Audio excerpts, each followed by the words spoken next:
Simula ngayong Lunes. Negosyante, politiko, mga treasure hunter sa palihim na naguhukay sa iba't ibang parte ng probinsya. Tapos pagbalik nila, bigla silang yumayaman. Yung sa mga naririnig ko, sir, isang talakmak na ginto. Ano yan? Wala pa na kayamanan.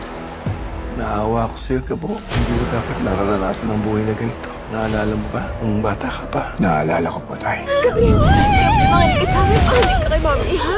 Naalala ko ang lahat. Itong pinagagawa sa atin ni Umali, pag pumalpak tayo, malaking pera mawawala sa atin.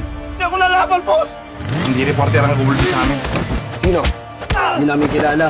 Ilan sila? Isa lang. Pag tinatanong kita, sumagot ka na maayos!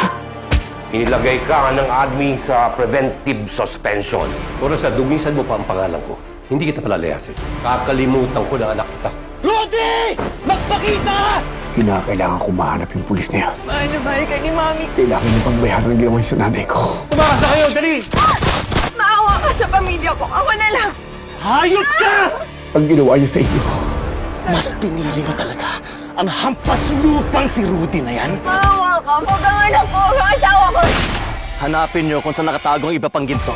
Na siya ang dahilan kung bakit tayo naghihirap ngayon. Kinakailangan ko siya makita. Coco Martin Sigamo, weeknights, 8 p.m.